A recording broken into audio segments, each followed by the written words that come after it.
Today, I'm going to try to draw this neighborhood view in Tbilisi, Georgia, and right off the bat, I'm getting started with this sign on the left, the one that has the big 15 on it. And I pretty much only did this because, as you can see, there's a lot going on with this one, and I just needed something simple to anchor things down. In case you're new here, the point of this series is to showcase my process of learning to draw while I travel the world. So the drawings aren't necessarily good, but that's part of the point. I'm improving day by day, most of the time, and these videos are about documenting that improvement, just following me around to various locales and giving me a chance to talk about my constantly evolving creative process. If that sounds interesting to you, stick around. This is day 87, so there are plenty of other videos and therefore destinations and random tidbits about me and my life to enjoy. So consider subscribing and all that, as your support is only more fuel in the tank to keep this process going. Anyway, a scene like this one is daunting for me. Not only are there, dozens of different textures to deal with, but there's also a lot of layering happening here, which I'm not really used to. I have the street and the sidewalk directly in front of me, along with the brick wall and the building on the left, all in the foreground. There's the building on the right, somewhere in the middle, and then the mountain far off in the background. Between all of these layers exists a variety of foliage as well. So managing this depth was a pretty big concern for me going into this. Now, I've picked up a few tricks along the way with regard to implying that depth, but I'm not sure how useful they'll be. It's still up to me, tricks or not, to make these things look relatively accurate on paper with my line work. So at this stage, those tricks aren't very much use to me. Along with all that, my primary concern was actually keeping the perspective correct. This building on the left is particularly strange, especially with the corrugated roof that slants down and left. So yeah, like I said, this one is jam-packed with confusing elements. It's definitely one of the more daunting references. And maybe you're wondering, well then why'd you pick it, idiot? Great question.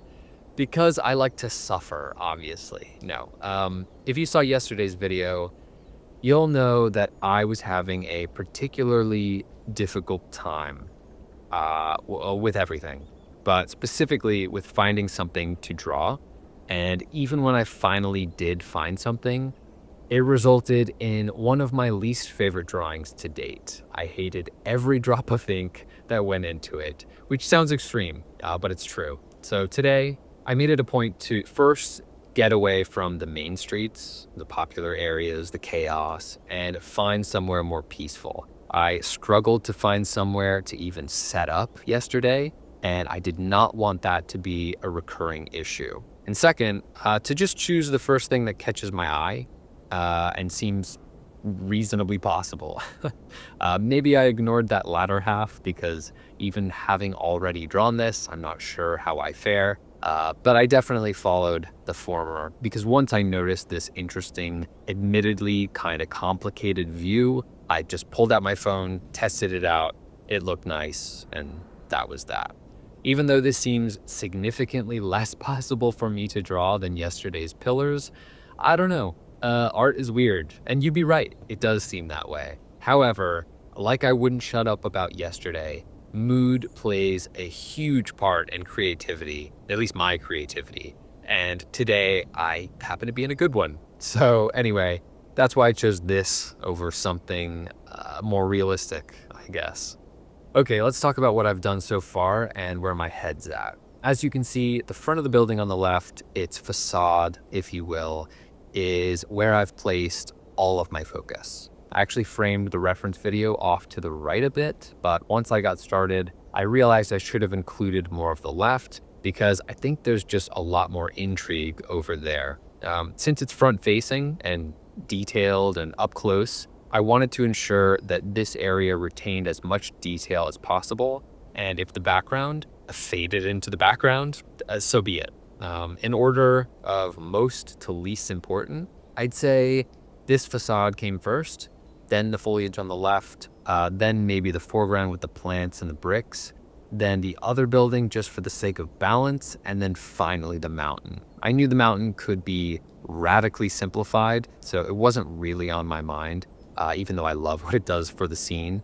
And the building on the right, as kind of boring as it seems, it does add some weight to that side of the composition. So while it didn't need to be anything special, I didn't want to leave it out. And with that list of priorities, I realized then, as I remember now, I didn't leave anything out, or at least I didn't plan to leave anything out, which is a dangerous place for me to be. I already have a hard time omitting things as it is. So by latching onto every individual component of this composition, I was begging for trouble. I never really know when to stop, and that very much happens here, which is why this video is quite sped up, more than usual actually, and it's still pretty long. Up until around this point, you'll notice that I drew in this facade with these light, loose marks. That's something I've gone back and forth on pretty much since day one. You'll know if you've been watching the videos. But I think I've finally decided that it's just a case-by-case thing.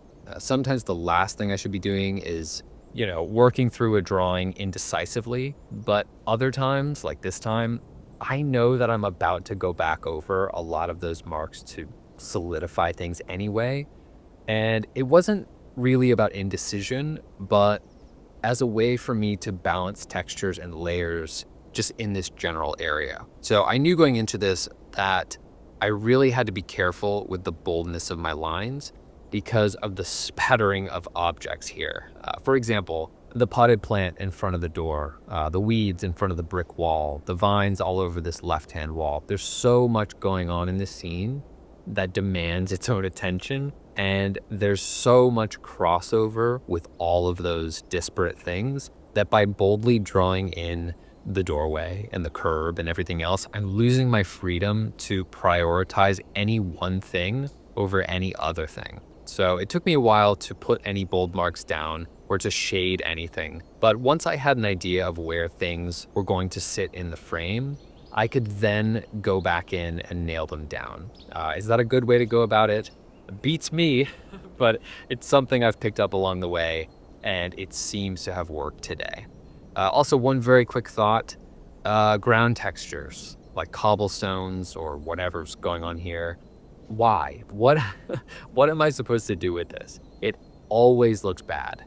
I hate it. It's dumb. And it's such a stain, usually, on an otherwise adequate drawing. Whatever. If you have any tips on how to make the ground look realistic, let me know in the comments. Also, while you're at it, because I know you've been dying to do it, go ahead and subscribe to the channel. Thank you. Okay, so while this might look a little messy, I'm actually pleased with it. And honestly, I like the look. Maybe not objectively, like if I saw someone else's drawing that looked like this, maybe I wouldn't be going crazy for it. But seeing where I started with this whole drawing thing, this, what you're seeing on screen right now, is pretty exciting to me, actually. If I had to put my finger on the thing that's improved the most over the course of a few weeks, I'd say it's probably the line work. So even when my lines aren't perfectly straight or accurate, I feel like I know what I want them to do now, whereas before, I was hoping the drawing would reveal to me what it wants. Now it feels more like I know where I want to take it, and even if I make a few mistakes or missteps along the way, I still understand where it should have gone or how I might be able to fix it.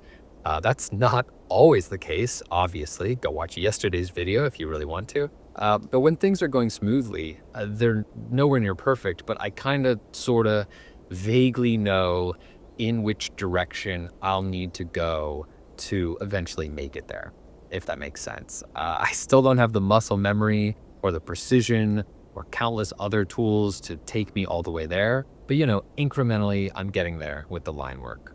Followed closely behind that would maybe be a better understanding of light. That's come much more slowly to me, ironically, being a photographer, but I think that's something that will ramp up exponentially, at least in comparison to the line work, which I think will be a largely linear progression.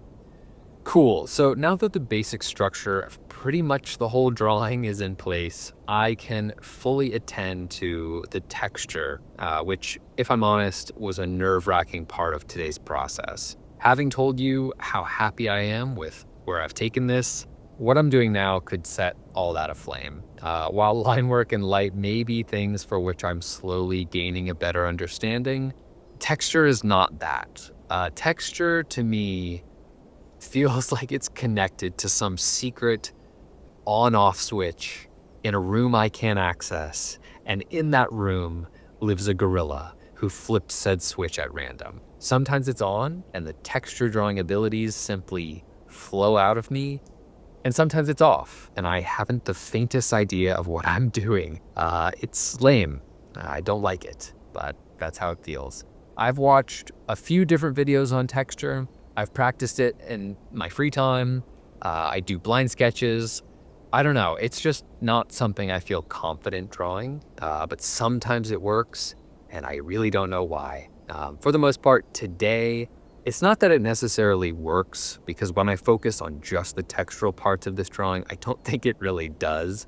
It's that there's not enough of it to make it a big enough negative impact to ruin the drawing. So I guess it's just fine. My biggest issue with textures is the differentiation. Like, I don't know how to make these leaves look any different than, say, I don't know, a bunch of pebbles or something, let alone other leaves. Ironically, texture is also a lot of fun because it lets me run loose compared to the more specific architectural components where I need to keep things as rigid and precise as I can. One last thing before we get to the final drawing. I'm leaving town for a few days. My wife and I are taking a little trip to the town of Borjomi, which is about 2 hours west of Tbilisi. We've been there before, but the last time we only had an hour or two. This time, we're staying a couple of nights, so we should have plenty of time to relax and explore and, just take in the town. I'll tell you more about Borjomi when we get there, as its history is pretty interesting and unique. I'm sure I'll have plenty of time to make a few drawings as well. And it's a much smaller, quieter place, so I'm pretty excited for that. I already have a few places I'd like to draw in Tbilisi when I get back, so hopefully I won't have to worry too much about, finding references or any of that, so wish me luck. Okay, so this one turned out 1 billion times better than I could have expected, and maybe you feel the same. Like I said, this reference was one of the more daunting examples, so this could have really fallen apart in a few different ways, but I'm really glad that it didn't. I think I stayed focused on what I felt was important about the scene, and it worked out. It does have an unfinished feeling to it, but I think overall my observational skills are improving, so even though I think there's a lot more to be done here to really round it out, I don't care. I think it's cool. So let me know what you think in the comments, like the video if you liked it, and subscribe to the channel if you're enjoying this series. Anyway, I appreciate you for taking the time to watch this one, and I'll see you tomorrow. Thanks.